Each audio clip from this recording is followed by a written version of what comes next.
praktisi hukum itu menanggapinya seperti apa, Bang? Biasanya itu polisi sama jaksa tidak hadir pada persidangan pertama pra peradilan. Di seluruh Indonesia rata-rata begitu. Kalau kita gugat pra peradilan, minggu pertama rata-rata tidak hadir.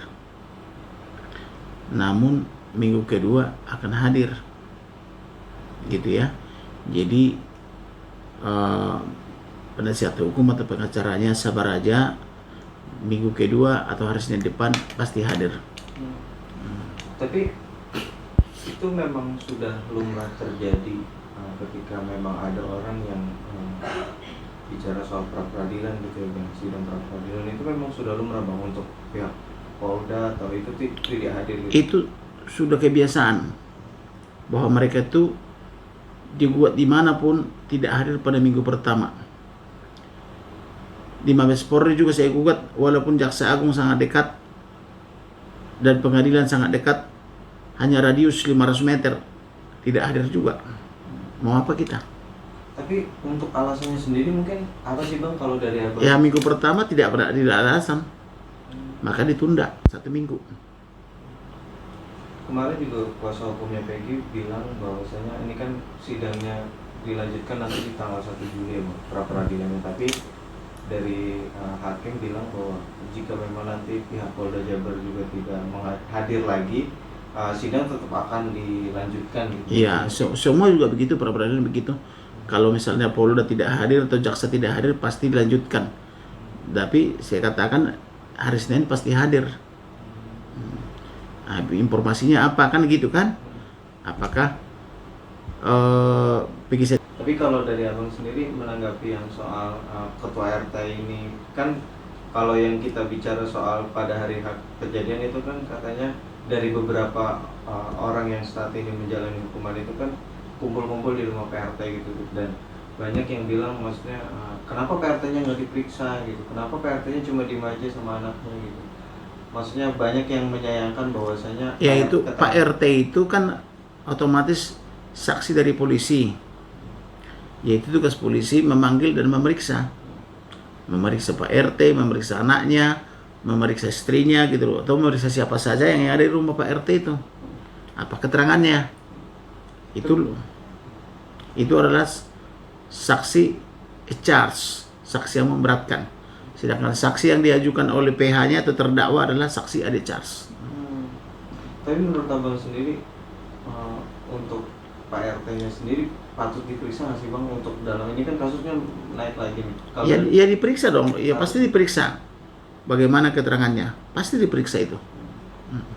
Jadi menurut saya kalau sudah ada keterangan Pak RT dan yang lain-lainnya, kemudian sudah ada surat, menurut saya pra peradilannya tidak mungkin bisa dimenangkan.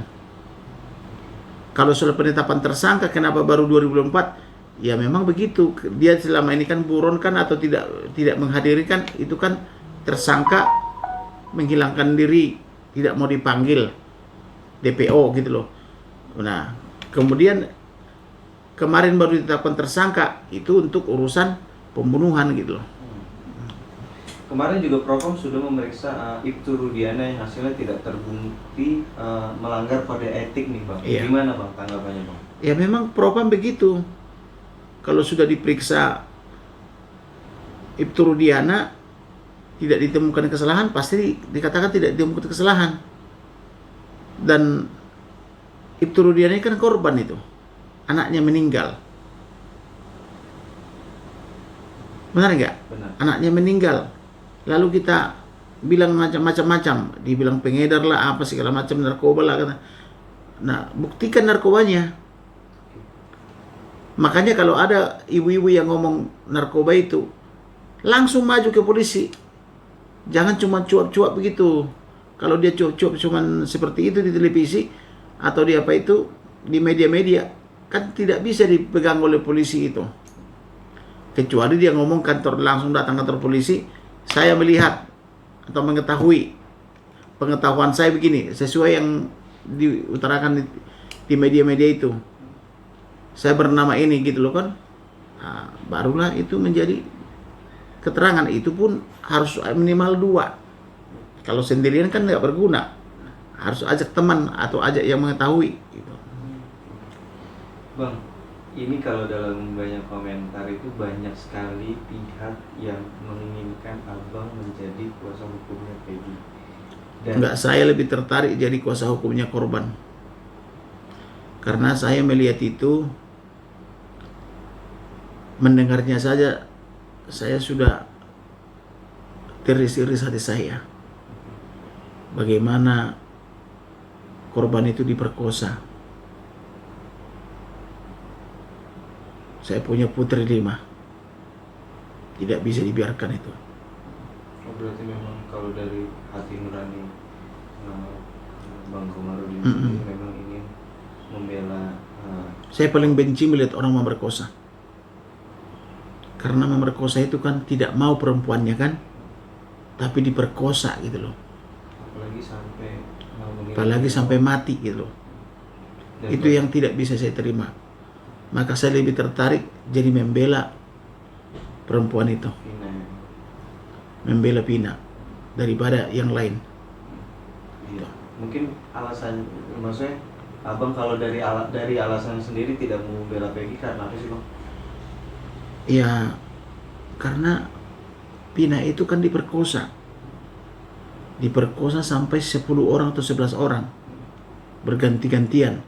Habis itu dipukuli lagi dia, dibunuh lagi sampai mati. Maka kalau itu benar, itu adalah Peggy. Maka itu adalah tragedi yang paling memilukan secara kemanusiaan.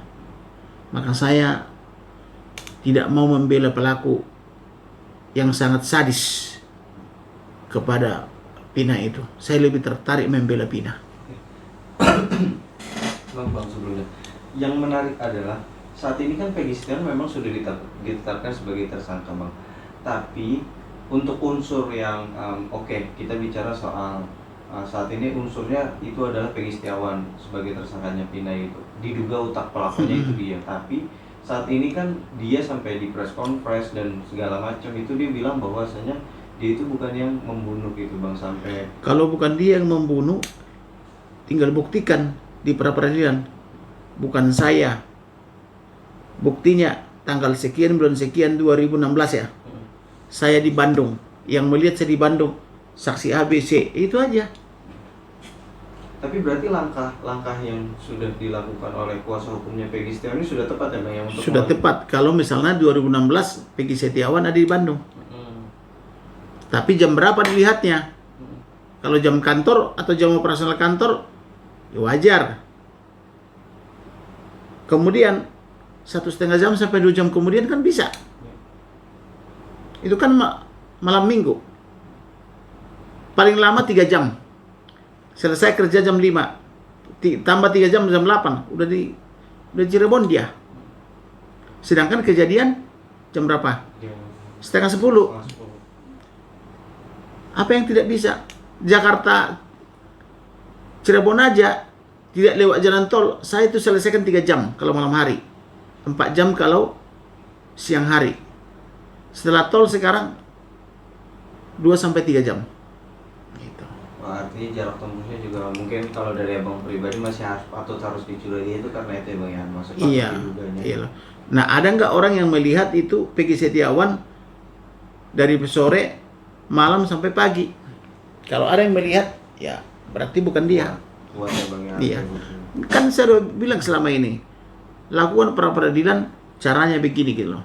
Tapi kalau dikatakan Peggy Setiawan baru ditetapkan tersangka, ya wajar ditetapkan tersangka setelah ditangkap. Tersangka apa? Selama ini dia tersangka karena tidak menghadiri. Dia dipanggil tapi tidak hadir. Nah, itu tersangka juga. Pasalnya beda. Tersangka tidak menghadiri tapi gitu dia hadir, tersangka itu hangus. Lalu ditetapkan tersangka yang berikutnya gitu loh. Itu harus mengerti pengacara itu. Oke. Bang, ini yang terbaru kepala desa dari Gadok itu menjamin bahwa Peggy ini tidak terlibat kasus Pina di Bang. Ini seorang kepala desa dari Gadok ini, Kecamatan Cipanas ini bilang bahwa Peggy itu tidak terlibat dalam kasus Pina Cirebon ini. Mungkin seperti apa Bang menanggapinya Bang? Apa dasar kepala desa itu mengatakan tidak terlibat? Harus kita lihat. Apakah kepala desanya bersama dengan Peggy Setiawan malam itu? Tidak bisa hanya ngomong-ngomong. Tapi dia bilang bahwasanya dia ini sangat mengenal keluarga dari Cecep Dahlan Setiawan, yaitu ayah Peggy Setiawan gitu. Itu dasar kayak gitu? Nggak bisa dong. Ada orang dilihat kayak ustadz atau kayak kiai gitu, tahu-tahu pembunuh. Emang bisa demikian? Bahkan yang jahatnya luar biasa di luar, tapi begitu datang kita ke hadapan polisi atau penuntut umum sudah pakai peci, sudah pakai kopiah, baju lengan panjang gitu loh. Begitu. Jadi tidak bisa mengatakan orang seperti itu. Jadi orang melakukan kejahatan itu bisa siapa saja. Kecuali kalau dibilang tidak mungkin itu Peggy Setiawan karena saya bersama Peggy Setiawan dari sore sampai pagi tanggal sekian bulan sekian persis seperti tanggal polisi itu. Nah, itu baru benar gitu loh.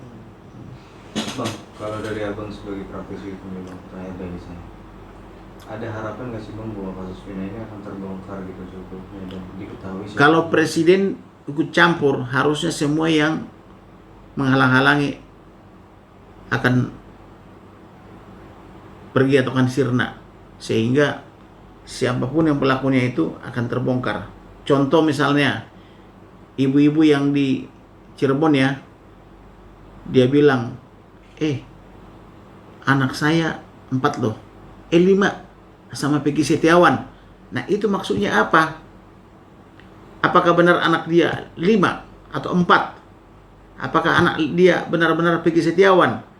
Nah yang dimaksud Peggy Setiawan itu siapa itu?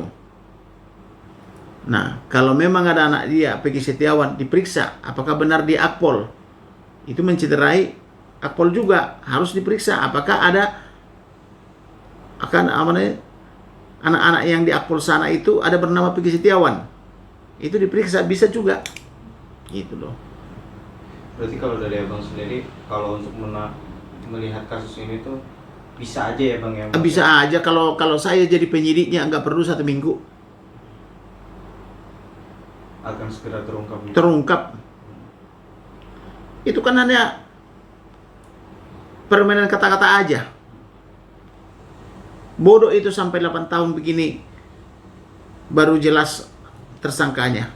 Kalau saya nggak perlu 1 minggu, hanya 1 hari itu aja. Begitu ditangkap pelakunya, periksa langsung ketahuan semuanya.